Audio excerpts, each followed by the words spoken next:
Hey warrior, pause for a moment and breathe. Look around you. The room, the silence between sounds, the faint hum of the world that never seems to rest. Somewhere inside all of that noise, there's someone who's been with you since the very beginning. Someone who has walked through every storm you've faced, who has witnessed your triumphs and your defeats, who knows your hidden fears and the fragile places you try to hide. That someone is you. Yet in the chaos of modern life, it's astonishing how easily we drift away from ourselves. Every morning, before you even take your first conscious breath, your phone lights up with demands, messages, notifications, expectations. The world doesn't ask who you are, it tells you who to be. You scroll through endless faces and filtered lives, each one whispering that you're behind, that you're not enough, that you need to run faster, earn more, look better. And quietly, without even noticing, you start to lose sight of the only relationship that truly matters, the one between you and your own soul. We live in an age of constant distraction, a digital battlefield where your attention is the prize. You're encouraged to chase everything outside of you, status, admiration, validation, while neglecting the inner fortress that was meant to protect your peace. Every click, every scroll, every like feels like a small promise of belonging, but it always fades, leaving you emptier than before. You wake up tired, you go to sleep restless, and somewhere in between, you forget the simple ancient truth that the Stoics lived by, that self-mastery begins with self-respect, and self-respect begins with self-love. Marcus Aurelius once wrote, "The soul becomes dyed with the color of its thoughts." Think about that for a moment. Your thoughts are not harmless whispers. They are the very ink that stains your existence. If those thoughts are harsh, impatient, and filled with contempt for yourself, your soul darkens under the weight of your own judgment. But if your thoughts are kind, disciplined, and anchored in understanding, your soul takes on the hue of strength and serenity. Seneca reminded us that he who conquers himself is mightier than he who conquers a city, because no victory in the external world can compensate for defeat within. But here's the paradox. In a world obsessed with self-improvement, most people have forgotten how to love themselves. They strive endlessly to become someone worthy of admiration, while quietly despising who they already are. They wear masks that fit the room they enter, speak words that please the crowd, and live lives that look successful but feel hollow. They mistake exhaustion for achievement and chaos for purpose. Yet underneath all that noise, a quieter voice keeps calling. The voice of your true self, the one that's been waiting patiently for you to listen again. Stoicism was never about emotional suppression or blind detachment. It was about radical clarity. It taught that to live well, one must first live honestly with oneself. To examine the mind, to discipline the emotions, to understand what lies within our control and what does not. In that discipline, the ancients found peace. And in that peace, they found love. Not the kind that depends on others, but the kind that endures solitude, silence, and uncertainty. Epictetus said, "No man is free who is not master of himself." Freedom, then, is not a destination. It's the quiet moment when you realize you no longer need the world's approval to feel complete. If this message resonates with you, if you felt the weariness of trying to be everything for everyone while slowly abandoning yourself, then stay with me till the end. True Stoic Way isn't just a channel, it's a brotherhood for men learning to return home to themselves. Here we do not chase perfection, we pursue peace. We do not beg for acceptance, we practice strength. We do not escape the world, we learn to walk through it calmly, carrying the wisdom of those who once faced empires and still found stillness within. Think about the way you've been living, constantly measured by deadlines, by others' opinions, by invisible standards that move the closer you get to them. When was the last time you truly sat in silence without reaching for a screen? When was the last time you felt proud of yourself without anyone else needing to see it? The Stoics believed that the man who can be alone and still feel whole has achieved a power greater than wealth or fame. He has built an inner empire no one can invade. The truth is, the world doesn't care about your peace. It only cares about your performance. But you have the choice to care. You have the right to reclaim the quiet spaces of your mind, to build boundaries that protect your focus, and to walk through life not as a slave to noise but as a master of your own rhythm. This is what it means to live the Stoic way, to love yourself as a disciplined act of rebellion against a world that profits from your insecurity. So as you listen, let these words not just echo in your ears, but sink into your spirit. This is not motivation. This is a remembering of who you are and who you were before the world told you otherwise. The journey you're about to take is not about arrogance or self-indulgence. It's about respect for your body, your mind, your time, and your truth. It's about falling deeply in love with the person who has walked through every storm with you, the one who never left. Stay with me, warrior. You're not here by accident. You were meant to hear this today, to awaken, to rebuild, to rise. Because you're about to discover 7 Stoic ways to love yourself stronger than ever before. And once you do, the world will never have the same power over you again. Number 1, stop pleasing everyone and start pleasing yourself.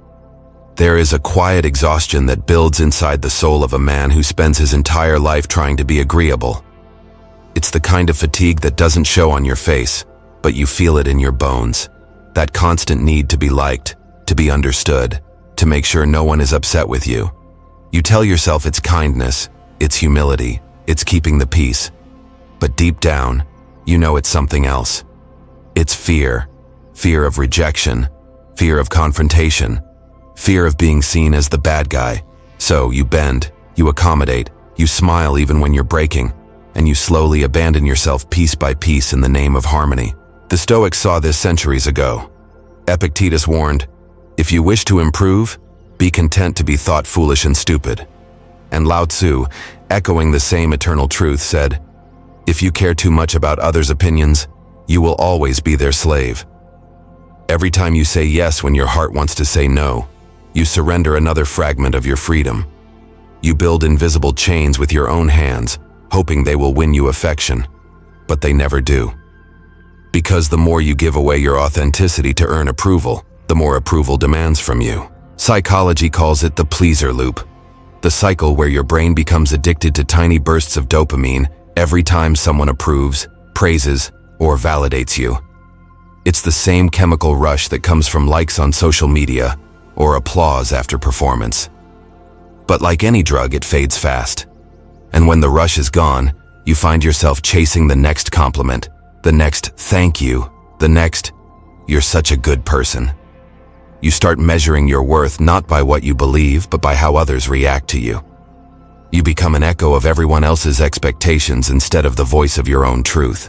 Think of how this plays out in your daily life. At work, you take on projects you don't believe in because you can't stand to say no to your boss. In relationships, you suppress your needs to avoid arguments or guilt. In your family, you play the role expected of you, the reliable one, the strong one, the understanding one, while no one notices you're running on fumes. You tell yourself it's love, it's loyalty, it's duty, but it's not. It's self-abandonment disguised as virtue. And the price of that self-abandonment is enormous. You lose the sound of your own voice. You lose the ability to trust your instincts. You lose the courage to disappoint others, which means you lose the courage to be honest. Over time, your spirit begins to whisper, "What about me?" But you silence that voice because you're afraid of what it might cost to finally listen. Here's the paradox. People-pleasing isn't actually about being good to others. It's about being afraid of losing control. You try to manage how others perceive you, as if their happiness is the measure of your worth. You fear their disappointment, like it's a threat to your survival. But the Stoics taught us that the only thing truly under our control is our own mind. Our judgments, our choices, our reactions. Everything else belongs to fate. So when you trade your peace for someone else's comfort, you are living outside your circle of control. Marcus Aurelius wrote, "It never ceases to amaze me. We all love ourselves more than other people, but care more about their opinion than our own." Think about that. The Emperor of Rome, surrounded by voices and expectations, knew that the most dangerous prison wasn't built from stone. It was built from approval. If you've ever felt the suffocating weight of being everyone's savior, You know how it slowly kills your energy. You start the day full of good intentions, and by nightfall, you feel drained, resentful, unseen. You tell yourself you're helping others, but in truth, you're trying to earn the love you should have been giving yourself. You chase peace through compliance, but peace never comes that way. Because peace is not found in pleasing others. It's found in pleasing your own conscience. Let's be brutally honest. The fear that drives people-pleasing is ancient. It's wired into us. Humans are tribal beings. For thousands of years, rejection meant danger, even death. Our nervous system still reacts to disapproval like a threat. That's why your chest tightens when someone's upset with you. That's why your mind replays arguments endlessly. But you're no longer a child needing permission to exist. You don't need to earn the right to be accepted. You already belong to yourself. So how do you begin breaking this pattern? You start by facing the discomfort. When you say no, your body might shake, your heart might race, your guilt might scream, but you stay with it. Because every no spoken from truth builds a stronger spine. Every boundary drawn without apology teaches your mind that your peace is sacred. Every time you disappoint someone for the right reason, you earn the respect of the one person who matters most, yourself. Imagine a man who finally says, "No, I won't keep doing this." His voice trembles the first time. He feels selfish, guilty, unkind. But the next time, he stands taller. The third time, his no carries calm authority. By the 10th, he no longer explains or defends it. He simply chooses himself, and the world begins to treat him accordingly. True self-love isn't arrogance, it's accountability. It's knowing that your duty is to live truthfully, not comfortably. It's realizing that compassion without boundaries becomes weakness, and generosity without self-respect becomes slavery. The Stoic man doesn't reject kindness. He refines it. He helps others, but never at the cost of his own soul. He knows that saying no to manipulation, guilt, or emotional chaos is not cruelty. It's wisdom. Look at the people who truly love and respect you. They may not always agree with you, but they never demand your submission. They value your honesty, not your compliance. They understand that your boundaries are not walls. They are the gates that protect your inner kingdom. The ones who react with anger, guilt, or withdrawal when you say no. Those are the ones who only loved the version of you they could control. And once you see that clearly, you stop apologizing for your freedom. There's a quiet kind of strength in choosing yourself.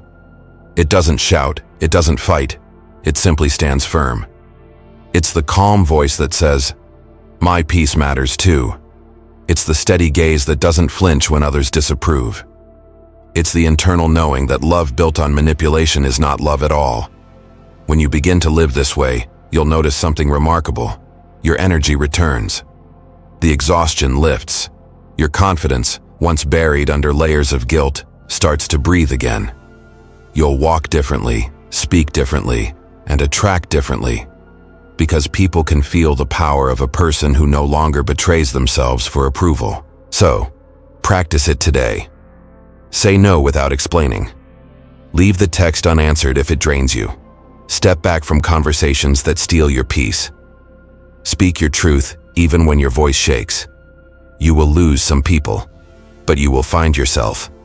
And the self you find will be stronger, calmer, and infinitely freer. This isn't about becoming cold or selfish. It's about finding balance, the middle path between compassion and self-respect. You can still be kind without being compliant. You can still care without carrying everyone's burdens. You can still love others deeply without abandoning yourself in the process. That's the Stoic form of love, firm, disciplined, and grounded in truth. Remember this, people-pleasing is not love, it's fear wearing a mask of kindness. But when you start pleasing your own soul, when you treat your needs and boundaries as sacred, something extraordinary happens. You stop needing to be understood because you finally understand yourself. You stop begging for respect because your presence commands it. You stop fearing rejection because you no longer reject yourself. If this speaks to you, pause for a moment and claim it. Write it, say it, breathe it. I will no longer betray myself for others. That's where your new life begins. Number 2, treat your body like a temple. Socrates once said, "No man has the right to be an amateur in the matter of physical training. It is a shame for a man to grow old without seeing the beauty and strength of which his body is capable." These words, spoken thousands of years ago, still echo with quiet precision in a time where discipline has become rare and self-neglect has become normal. The body you live in is not just flesh and bone. It is the sacred vessel that carries your mind, your emotions, and your will. You cannot build a strong mind inside a weak, neglected body. You cannot demand clarity from a system that's starved, sleep-deprived, and drowning in stress. The Stoics understood this truth long before modern science proved it. The body and the mind are not separate entities, but two expressions of the same force. Your life energy. To love yourself in the Stoic sense means to honor this vessel, to see your body as a temple rather than a tool to be used, punished, or ignored. Think of it this way. Your mind is the philosopher, but your body is the warrior that carries those philosophies into the real world. A disciplined body sharpens the mind. A neglected body dulls it. When you move, breathe deeply, eat clean, and rest intentionally, you're not just improving your physical condition, you're refining your spirit. Modern neuroscience now confirms what ancient wisdom always knew. When you exercise, your brain releases serotonin and dopamine, the same chemicals that govern mood, motivation, and emotional stability. Regular movement literally reprograms your nervous system to handle stress with greater resilience. Sleep, the most overlooked discipline of all, resets your cortisol levels, repairs your cells, consolidates your memories, and balances the chemistry that fuels your mood and focus. But when you deprive yourself of rest, overconsume caffeine, and drown your brain in late-night noise and blue light, you're not being productive. You're slowly dismantling the system that keeps you sane. Every time you push your body beyond exhaustion without care or nourishment, you are not proving strength. You are practicing self-neglect. The Stoic man does not treat his body as a slave to his ambitions. He treats it as a loyal ally, one that deserves respect. He understands that the body is the instrument through which virtue expresses itself. Courage, patience, temperance. All these virtues require a stable vessel. When your body is restless, foggy, and fatigued, your philosophy weakens. When your body is disciplined, your thoughts gain structure, your emotions gain calm, and your will becomes unbreakable. Picture this. The Stoic warrior rises before dawn. There is no fanfare, no noise, only silence and breath. He does not check his phone. He checks himself. He steps into the cold morning air and begins to move, not for vanity, not for show, but as a ritual of respect. His muscles ache, his lungs expand, his heart steadies. Every repetition becomes a meditation. Every drop of sweat is a declaration, I am alive and I am capable. This isn't about sculpting an image. It's about sculpting discipline. In our modern world, men often mistake strength for aggression or dominance. True strength, the Stoic kind, begins with self-command. When you control your body, you control your impulses. When you care for your body, you elevate your energy. When you master your routines, you master your emotions. A disciplined morning becomes a disciplined mind. A healthy meal becomes a quiet act of self-respect. There is no separation between how you treat your body and how you treat your soul. From a biological standpoint, your body is constantly communicating with your mind through hormones, neurotransmitters, and signals from the gut, muscles, and heart. When you nourish it properly, clean food, movement, hydration, sunlight, your brain receives the message that you are safe, capable, and in control. This triggers serotonin and oxytocin, the chemistry of calm and confidence.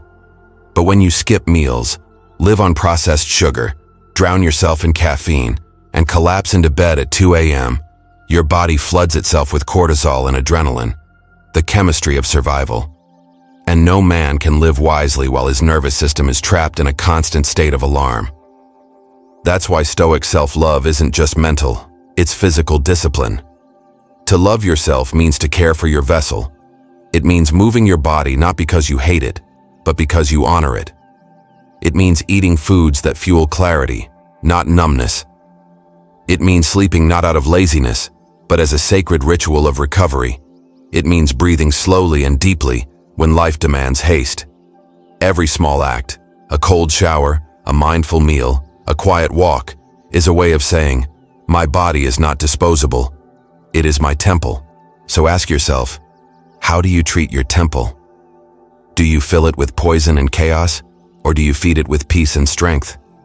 Do you allow your body to rest, or do you punish it for not keeping up with the world's noise? Every choice you make, what you eat, how you move, when you sleep, how you breathe, becomes a prayer, either of gratitude or neglect. The Stoics believed that health was not a luxury, it was a moral duty.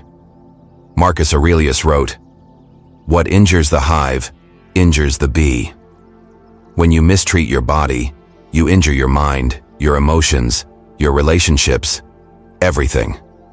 But when you cultivate strength, discipline, and vitality, you serve not only yourself but everyone around you.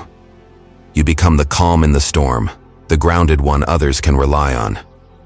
Because when your body is strong, your presence becomes unshakable. Start simple.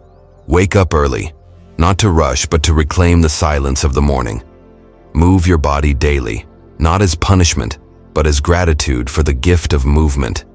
Eat like you're fueling a warrior, not soothing a wounded child. Drink water like it's the first act of self-respect you've done all day. Turn your phone off an hour before bed and protect your sleep like it's sacred.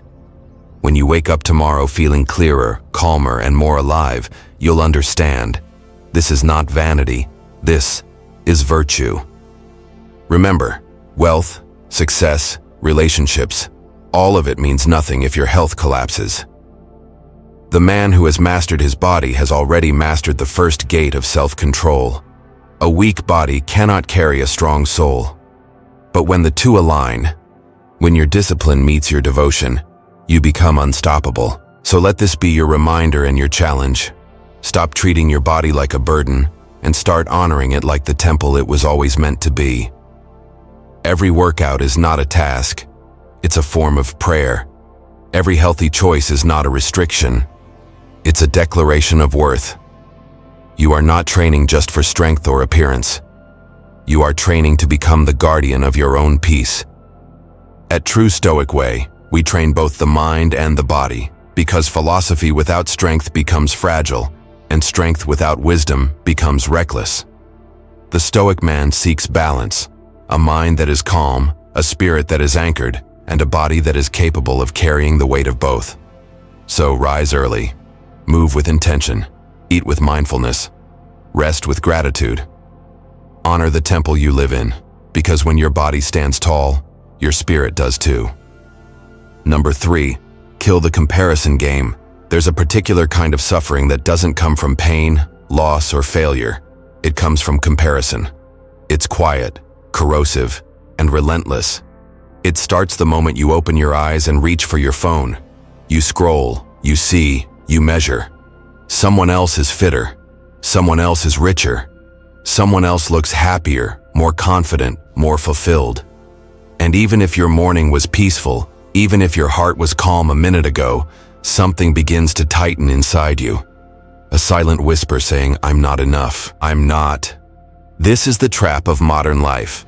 A constant flood of other people's highlights presented as reality. Every scroll on social media becomes a test of self-worth. Every like, every view, every picture of perfection adds a new layer of invisible pressure. You don't even realize it's happening.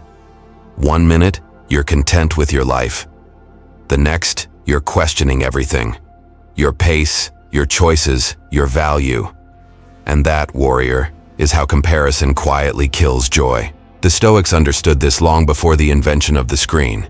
Seneca wrote, "It is not the man who has too little, but the man who craves more that is poor." What he meant was that poverty of spirit begins the moment you start measuring yourself against others.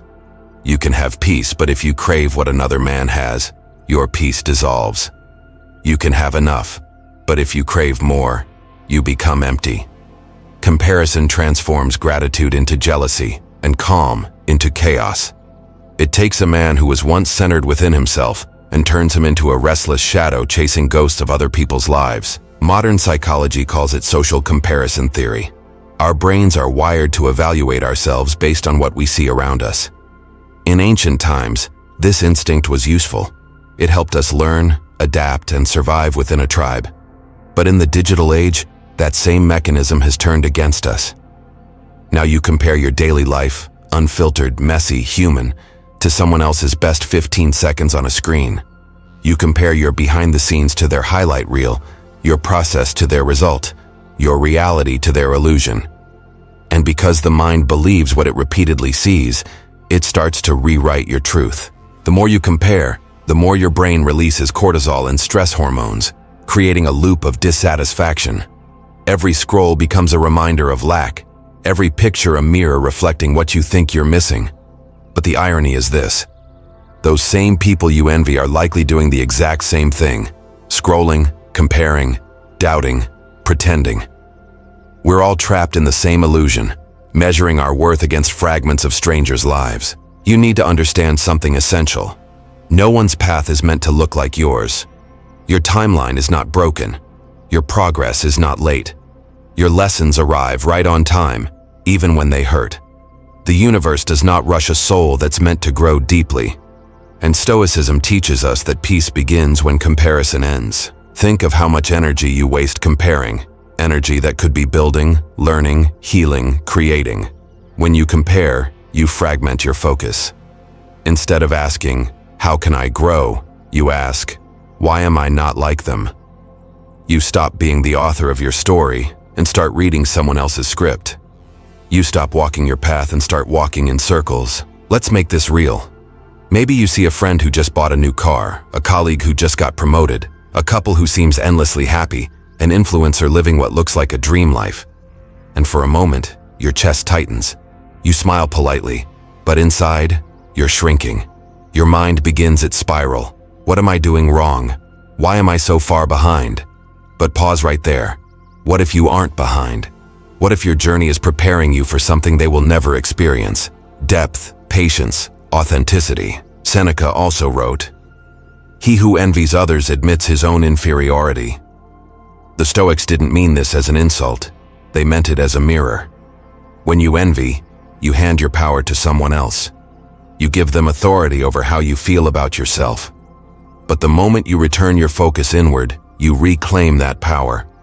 Because self-love is not about pretending you're better than others. It's about realizing you were never in competition to begin with. Gratitude is the antidote to comparison.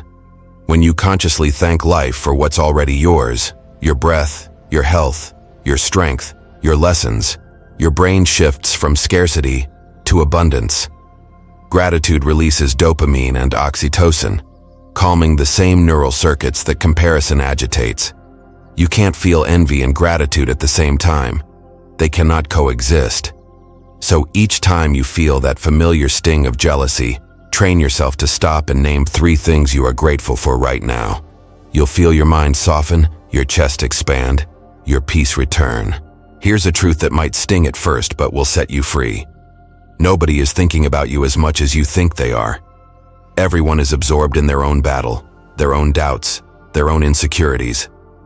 You're not being judged nearly as often as you imagine, and if you are, that judgment says far more about them than it ever will about you. The Stoic mind learns to detach from appearances and focus on essence.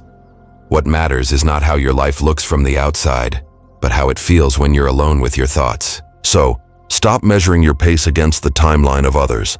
Stop counting likes as if they measure your worth. Stop comparing your first chapter to someone else's final act.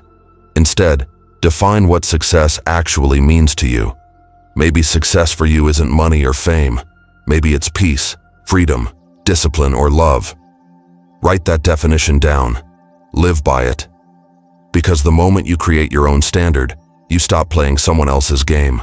There's a quiet power in staying in your lane, in focusing so deeply on your own progress that you stop noticing the noise. You start to see your life as a sacred unfolding rather than a race. You notice your growth, the way you handle conflict better, the way you speak more calmly, the way your reactions have matured. Those are victories too, just not the kind social media can measure. Each time you catch yourself comparing, practice awareness. Don't shame yourself for it, simply redirect. Replace "why them" with "why not me, in my own time, in my own way." Replace jealousy with inspiration. Use the success of others as evidence that it's possible, not proof that you're behind. Every person you admire is simply reflecting back a potential that already lives within you. Remember this. Your journey isn't supposed to look like anyone else's because you are being shaped for something uniquely yours. The pain you've endured, the lessons you've learned, the storms you've survived, they've carved a depth into you that others may never know. That's your strength, your beauty, your gift. So let today be the day you stop comparing and start owning. The day you stop craving someone else's timeline and start trusting your own. The day you stop scrolling through other people's lives and start building your own masterpiece.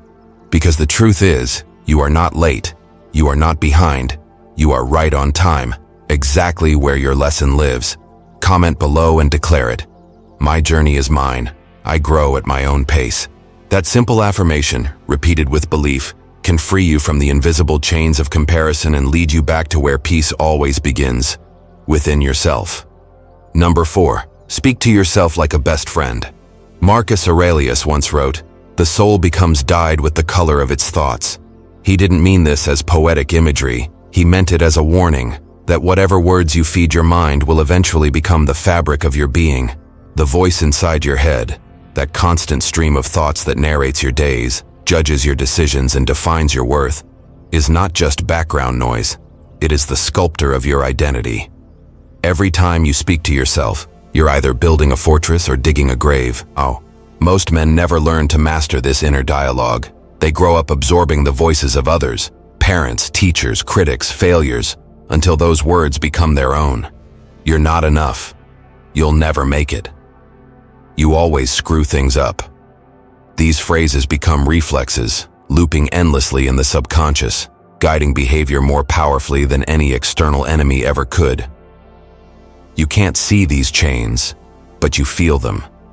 They're the invisible weight behind every hesitation, every self-doubt, every fear of stepping forward. Modern neuroscience has revealed what the Stoics intuitively knew. Your thoughts are not harmless. They are electrical impulses that carve physical pathways into your brain. Every time you repeat a belief, whether empowering or destructive, you strengthen that neural circuit.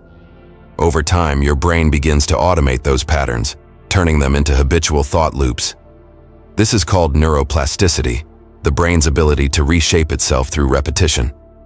So when you constantly call yourself weak, unworthy, or broken, your brain begins to behave as though it's true.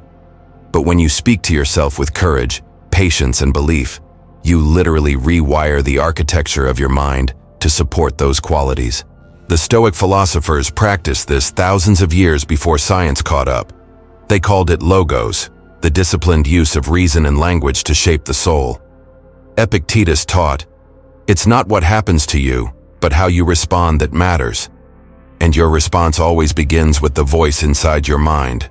That inner voice can be either a tyrant or a teacher. The tyrant shames, belittles, and condemns. The teacher corrects, encourages, and reminds you of your potential. The tyrant says, "You failed again." The teacher says, "You're still learning." The tyrant says, "You're not good enough." The teacher says, "You're improving every day." When you understand this, self-talk becomes a sacred practice, not a cliche, but a discipline as vital as training your body or managing your time. You wouldn't tolerate a friend who insulted you every day, so why tolerate it from yourself? The Stoic man understands that strength is not just physical, it's mental resilience, the ability to be your own ally in a world that constantly tries to break your confidence. Every time you speak to yourself with kindness instead of cruelty, you are retraining your nervous system. You are lowering cortisol, reducing anxiety, and activating regions of the brain associated with self-regulation and calm. You are teaching your body that it's safe to grow, to risk, to fail, and to rise again. This is how self-love transforms from a soft concept into a stoic discipline, grounded in biology, practiced through repetition, and proven through results. Let's make this practical. Start noticing your inner dialogue. When something goes wrong, when you make a mistake, when you fall short, Pay attention to what you say in that moment. Do you call yourself an idiot? Do you replay your failure? Or do you take a breath and say, I'm learning. I'll do better next time? The words may seem small, but to your brain, they're commands. Repeated often enough, they become the default setting of your self-perception. Write down 3 affirmations that speak directly to the man you're becoming. Keep them simple, real, and believable. For example, I am capable of handling whatever comes my way. I am proud of my effort, not just my results. I speak to myself with strength and calm. Repeat them aloud every morning, not as superstition, but as mental conditioning. The repetition trains your neurons to fire together in alignment with those truths. Over time, you'll notice a subtle shift. The tone of your inner voice softens. Your mind begins to default toward encouragement rather than criticism. That is the essence of Stoic self-command, not silencing emotion, but directing it with discipline. There's a profound difference between arrogance and self-respect. The arrogant man boasts to others to hide his insecurity. The Stoic man speaks quietly to himself with confidence born of effort and integrity. When he fails, he doesn't collapse into self-hatred. He examines the lesson, adjusts, and moves forward. When he succeeds, he doesn't inflate with pride. He gives gratitude for the progress and continues to refine his craft. This balance, this steady, measured tone between criticism and compassion, is what builds emotional mastery. Think of your mind as a garden. Your words are the seeds. If you keep planting weeds, I'm not good enough, I always fail, no one respects me, then weeds are all that will grow. But if you plant strength, I am learning, I am improving, I am worthy of respect, your garden becomes fertile ground for courage and calm. The Stoics tended to their minds daily through journaling, reflection, and affirmations, not to inflate the ego, but to maintain the discipline of peace. You can start right now. Tonight before you sleep, write down one thing you did well today, no matter how small. Maybe you stayed calm in traffic. Maybe you worked out when you didn't feel like it. Maybe you chose silence over anger. Write it, acknowledge it, and let it register. Then write one thing you're still learning, not as criticism, but as commitment. Over time, these small rituals reprogram your mind from self-attack to self-respect. And when the critic returns, because it will, don't fight it. Don't drown it out with noise. Instead, respond to it like a wise teacher would respond to a fearful student. Firm, patient, clear. I hear you, but we're doing better now. You will be amazed at how your body relaxes when your inner voice becomes your ally. Because here's the truth. The world will challenge you enough. It will criticize you, doubt you, and test your worth. You cannot afford to be another enemy inside your own head. Your voice must become the safe place, the anchor, the calm in the storm. Speak to yourself with the same respect you offer those you admire. Encourage yourself the way a mentor would. Forgive yourself with the same grace you would give to a friend. Every time you choose self-compassion over self-condemnation, you strengthen the neural bridge between peace and power.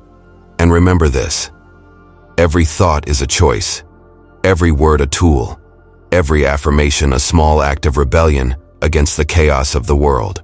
So speak wisely, speak with strength, speak with discipline and calm authority, because your soul listens, and it becomes whatever it hears most often. Every time you speak to yourself with strength, you join the brotherhood of men who rise, the true Stoic way. Number 5, love your own company. Picture this. Night has fallen, the world has gone quiet, and for the first time all day there's no one around to perform for.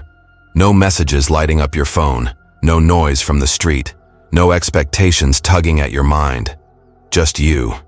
The sound of your breath, the pulse of your heartbeat, the quiet hum of your own existence. For some men, this silence feels peaceful. For others, it feels unbearable. But what you feel in that silence reveals more about your inner life than any conversation ever could. Seneca once wrote, "He who is afraid of being alone is afraid of being free." Because freedom, real freedom, begins when you can be alone without needing to escape from yourself. The modern world has convinced us that constant stimulation equals connection. That if you're not surrounded by people, scrolling through feeds, or keeping busy, you're somehow missing out. But solitude is not loneliness. Solitude is presence. It's the art of being whole within yourself, without the constant need for noise to validate your worth. Loneliness says, I need someone else to make me feel complete. Solitude says, I am complete even when I am alone. The difference lies in perception. One comes from fear, the other from strength. Loneliness is an emptiness that begs to be filled.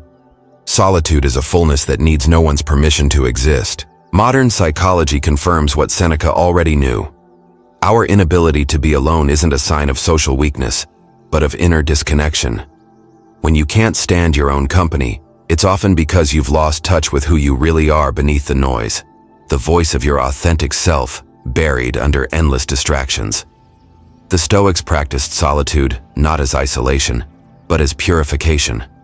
They understood that stepping away from the world, even briefly, allows you to see it more clearly when you return. So, let's redefine what solitude means. Solitude is the mirror that reflects your truest self back to you. When the world grows silent, your mind becomes louder, and that's where the real work begins. You start to hear your unfiltered thoughts, the ones that get drowned out during the day. You start to notice the emotions you've been avoiding, the dreams you've been delaying, the wounds you've been hiding under productivity. This is not punishment, it's revelation. Because you cannot heal what you refuse to face, and you cannot love what you do not know. Imagine standing before a mirror in a quiet room. No distractions, no roles, no masks, just you. Can you look at yourself without judgment? Can you stand in your own presence and feel peace instead of discomfort? That's the practice. Because the man who can look at himself in silence and still feel worthy, that man is unshakable. But solitude doesn't just happen by accident anymore. You must choose it. You must carve out time deliberately, because the world will do everything in its power to steal your attention. Start with small acts of solitude. Turn off your phone for 1 hour each day and let the silence stretch. Go for a walk without music or podcasts. Let your thoughts wander. Sit by a window with a cup of coffee and simply breathe, observing the world without needing to capture it. Spend an evening journaling, not about tasks or goals, but about what you truly feel. Ask yourself questions like, what am I avoiding? Or, what brings me peace?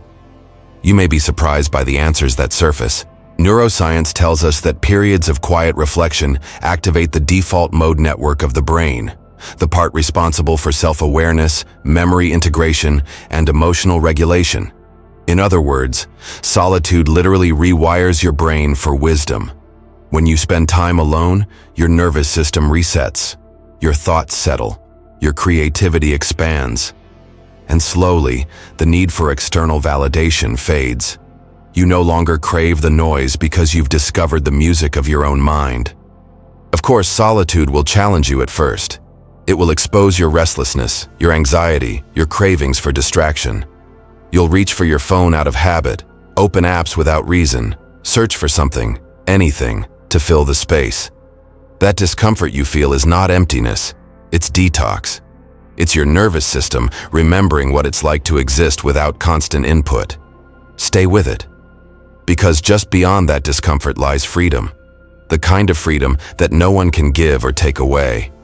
When you fall in love with your own company, something profound happens. You stop settling for company that drains you. You stop chasing relationships that distract you from yourself. You stop tolerating environments that suffocate your peace.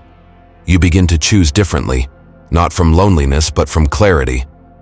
You start to see that the most powerful form of love isn't found in constant togetherness, but in the ability to stand alone without feeling alone. Think of solitude as training. The man who can enjoy being alone has mastered the foundation of strength, because the man who depends on others for validation will crumble the moment they withdraw it. But the man who finds peace in silence carries his stability wherever he goes. He can enter a crowd without losing himself. He can love without clinging. He can lead without arrogance. That's Stoic solitude, self-contained, self-respecting, self-sufficient. So create rituals that make solitude sacred. Light a candle in the evening and sit in stillness. Write letters to yourself that no one will ever read. Take solo trips, even short ones, where the only voice you hear is your own. Watch the sunrise without posting it. Cook a meal just for yourself and eat it slowly, in gratitude. These small acts are how you learn to treat your presence as enough. Over time, your solitude will stop feeling empty. It will feel alive. You'll start to look forward to it the way others look forward to company. Because in those moments, you're no longer performing, you're being. The noise fades, and your mind becomes clear like still water. That clarity is where your wisdom grows, where your purpose sharpens, where your strength regenerates. When you truly love your own company, you stop fearing silence. You begin to see that silence is not the absence of sound, it's the presence of peace. You stop needing to prove, chase, or please. You move through the world with quiet confidence, a man rooted in himself, grounded in calm, untouchable by chaos. So sit with yourself tonight. No distractions, no noise. Listen to your thoughts, your breath, your heartbeat. Feel the calm beneath the restlessness.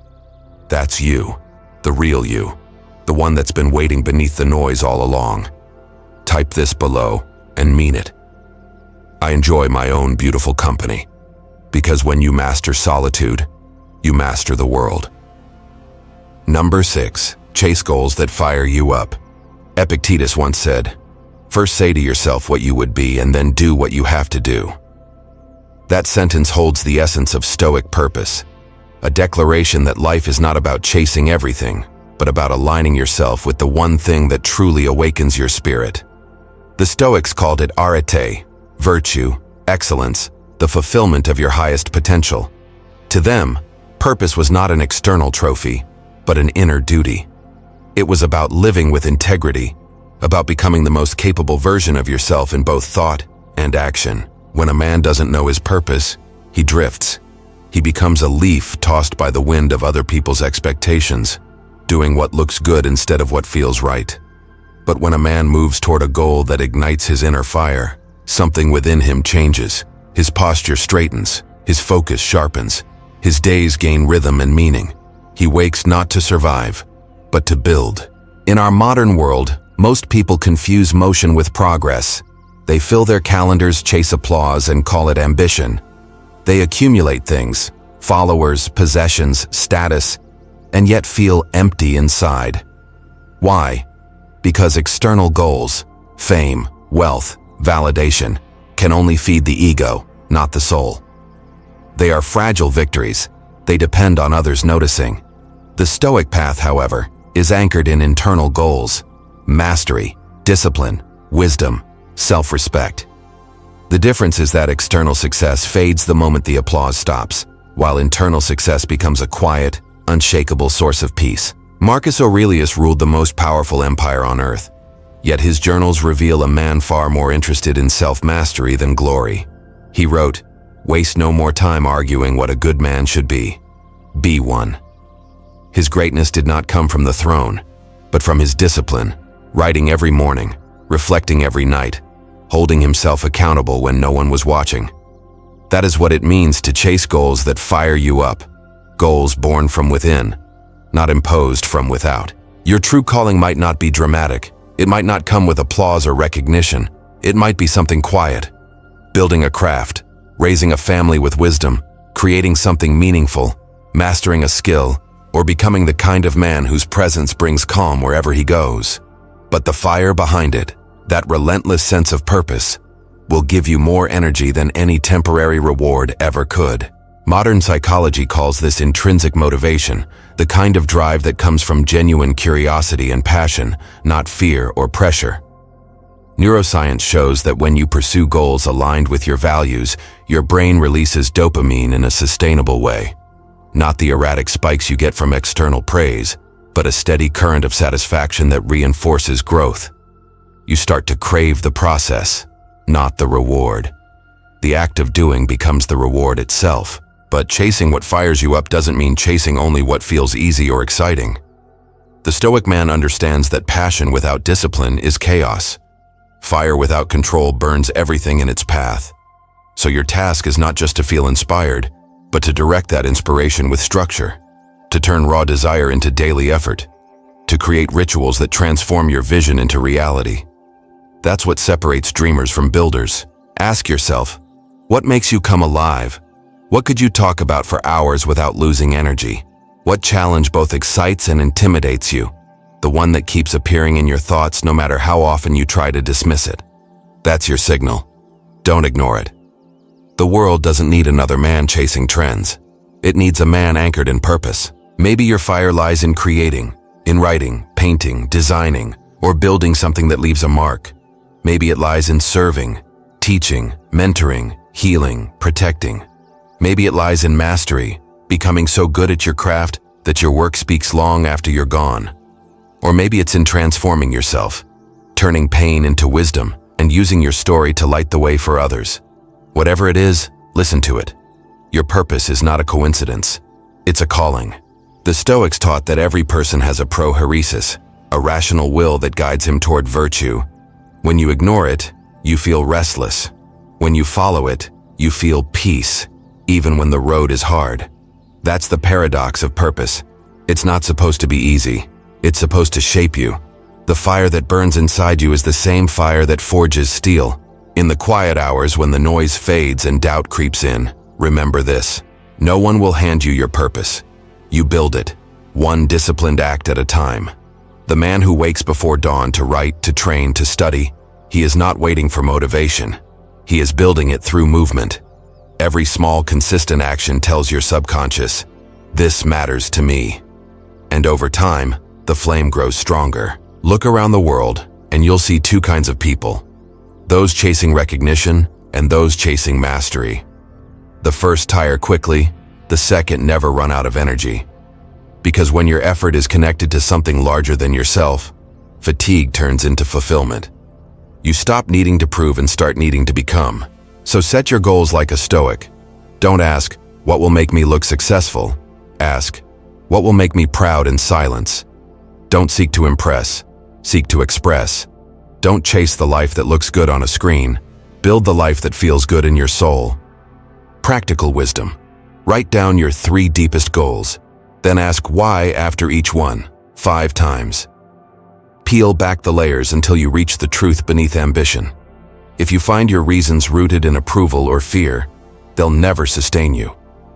But if they come from growth, virtue, and contribution, you've found something real. Then, create a simple structure.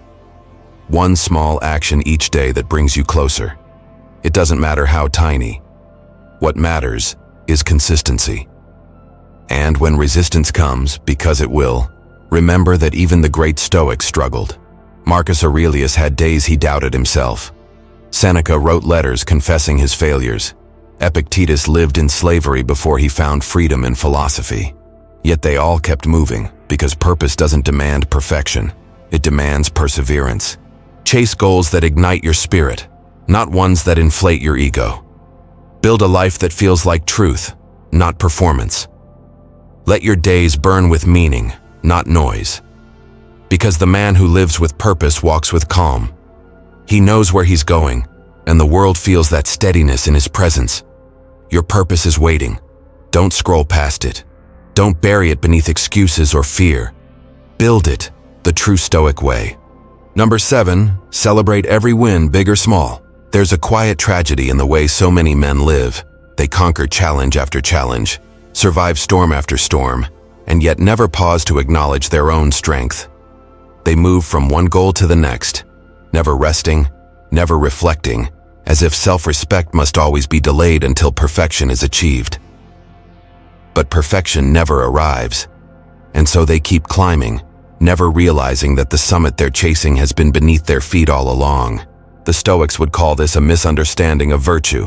Marcus Aurelius warned, "Waste no more time arguing what a good man should be one."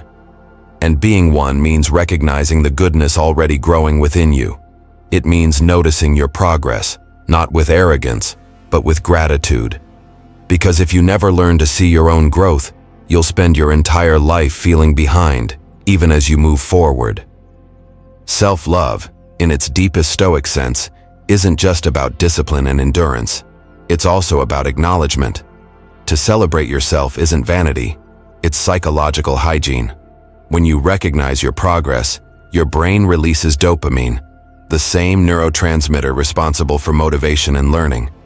Each time you celebrate even the smallest victory, you're training your mind to associate growth with pleasure, not pressure. You're creating a loop that strengthens confidence, resilience, and momentum. But most men starve themselves of this fuel. They downplay their wins, dismiss their effort, and obsess over what's missing. They say things like, "It's not a big deal," or "I'll be proud when I reach the next milestone." And in doing so, they teach their own brain that effort isn't worth rewarding. Without reward, motivation dies. Without motivation, even the strongest will begin to erode. The Stoic man understands that small victories matter, because they are proof that you're still in the arena. Did you wake up early when your comfort begged you to stay in bed? That's a win. Did you show restraint when anger wanted to take over? That's a win. Did you go to the gym even when your mind was heavy? That's a win. Did you choose silence over gossip, reflection over reaction, patience over pride? Every one of those choices is a strike of the hammer that shapes your character. Start celebrating these moments as sacred, not with arrogance, but with awareness. Because each act of self-discipline, each time you choose virtue over impulse, you are living Stoic philosophy in motion. The ancients didn't write their wisdom to be quoted, they wrote it to be practiced. And every time you practice, even imperfectly, you deserve to acknowledge it. Here's how to make it real. Create a gratitude and growth journal, a Stoic habit practiced by warriors of the mind. Each night before bed, write down 3 things you did well that day. They don't have to be monumental. Maybe you resisted procrastination. Maybe you spoke kindly to yourself instead of harshly. Maybe you simply showed up. Write them, reflect on them, and breathe gratitude into the moment. Feel the calm that comes from noticing how far you've come. Then, write 1 lesson learned, not as criticism, but as refinement. I lost my patience today. Next time, I'll pause before reacting. This keeps your growth grounded. It reminds you that even your mistakes are part of your progress. Over time, this ritual reshapes the way you see yourself. You stop identifying with failure and start identifying with effort. You begin to see proof of your own strength everywhere, in the quiet moments no one else witnesses. Psychologically, this practice rewires your brain.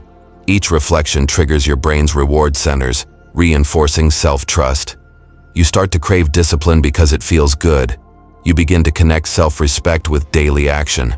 And that's the foundation of unshakable confidence. Not bravado, not external validation, but the inner knowing that you are improving, steadily, intentionally, every single day. It's easy to admire the man who achieves great things, but the Stoic admires the man who masters small moments.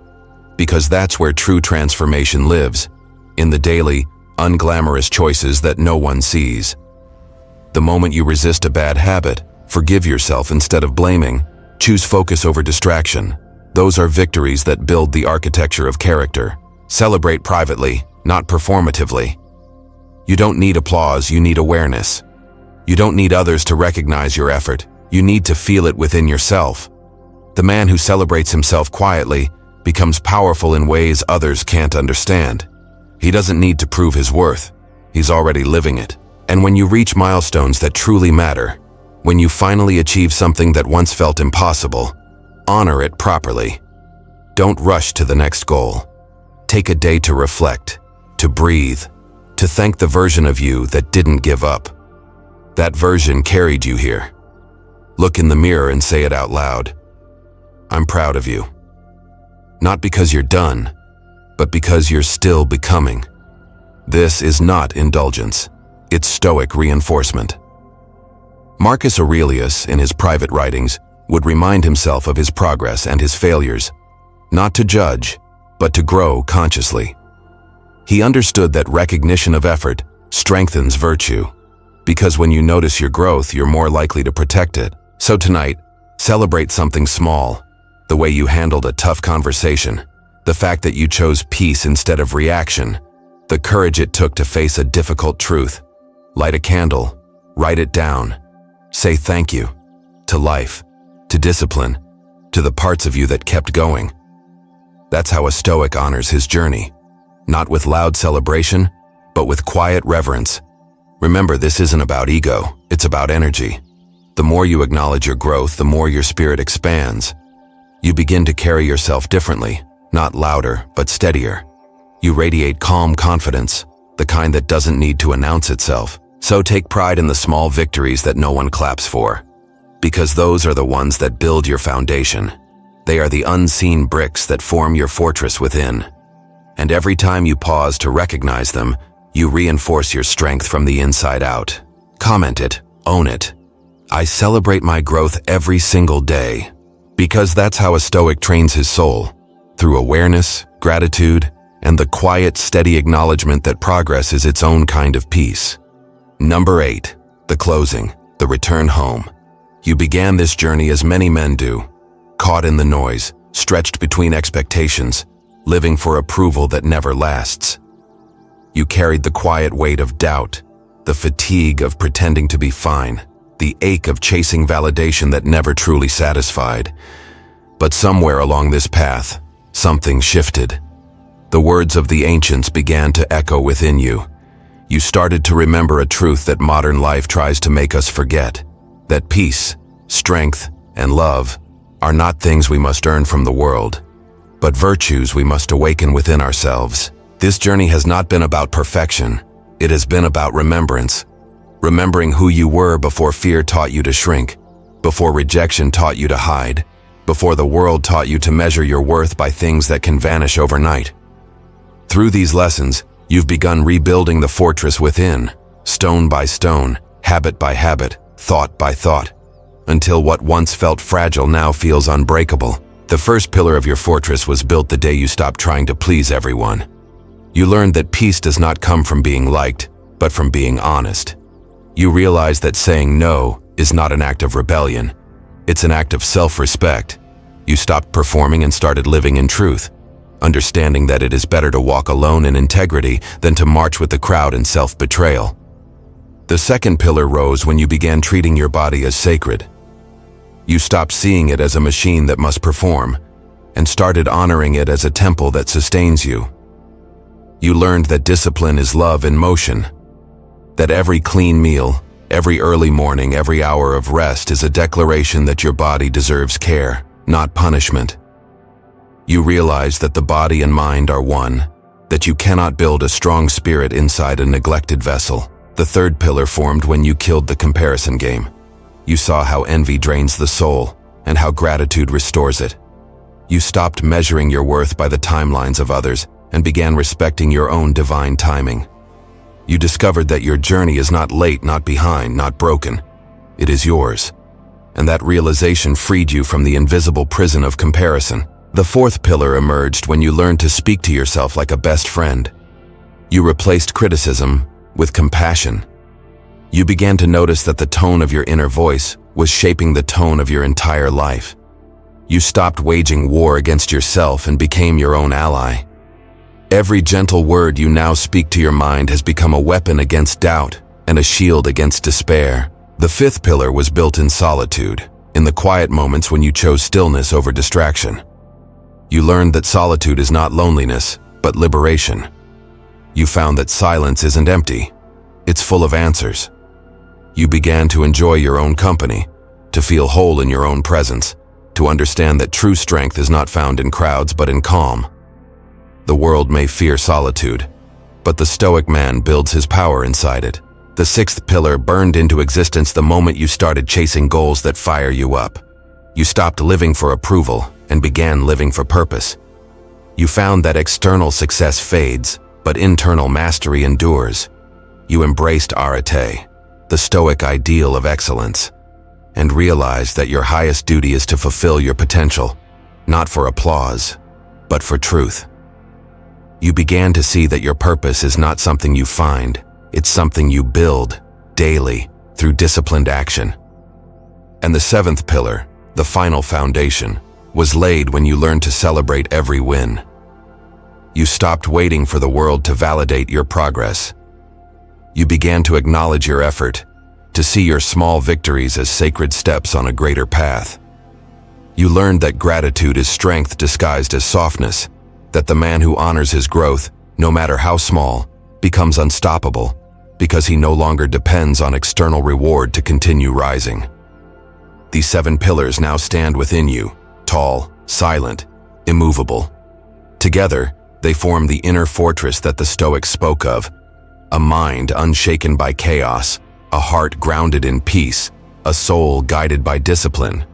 You've learned that real self-love isn't indulgence. It's discipline, it's boundaries. It's choosing what nourishes your spirit over what numbs it. It's the quiet confidence that says, I no longer chase. I attract through the strength of who I am becoming. As you stand here now at the end of this path, know this: the work never truly ends. Because self-mastery is not a destination, it's a devotion. There will be days when old habits whisper again, when fear returns, when you stumble back into the shadows of doubt. But now you know the way back. You know how to return to yourself. You know how to breathe, to pause, to listen. You know that the fortress within you cannot be destroyed by temporary storms. When the world tries to shake you, remember, you've already walked through fire. You've rebuilt yourself from the ashes of old beliefs. You've looked into your own eyes in the mirror and decided that you are worth protecting. That decision, made quietly in solitude, is the turning point of every great man's life. And when you forget, as all men do, return to these pillars. Revisit the first, your truth; the second, your temple; the third, your gratitude; the fourth, your self-talk; the fifth, your solitude; the sixth, your purpose; the seventh, your celebration. They are not steps to climb once. They are practices to return to again and again until they become your nature. Because in the end, this journey is not about becoming someone new. It's about coming home to who you were before the world made you forget. The man who can sit alone in silence and feel peace has already conquered what kings and conquerors could not, himself. You, warrior, are not the same man who began this path. You've peeled back the layers of performance and rediscovered your essence. You've learned that love, when rooted in discipline, becomes strength. You've learned that stillness, when guided by wisdom, becomes power. You've learned that peace, when protected daily, becomes your truest form of success. So if these words awaken something inside you, don't let it fade. Let it move you to action. Let it call you back to yourself each morning when you wake. Let it remind you that every decision you make, what you feed your mind, how you treat your body, how you speak to yourself, what you pursue, either builds or weakens your inner fortress. If this message resonates, if you feel the pull to live with greater purpose, calm, and power, then stay connected. Subscribe to True Stoic Way, not for me, but for yourself. Because this is not entertainment, it's training. It's philosophy in motion. It's the brotherhood of men who refuse to drift, who choose to live with strength, presence, and peace. Every sunrise is another chance to rebuild. Every night is another chance to reflect. The work is never over, and that's what makes it beautiful. So take one last deep breath. Stand tall. Let the world be loud, but remain still inside. You don't need to prove anything anymore. You just need to be. Say it with me, not as a whisper, but as a vow. I love myself louder than ever. Because that, my friend, is the beginning and the essence of the True Stoic Way.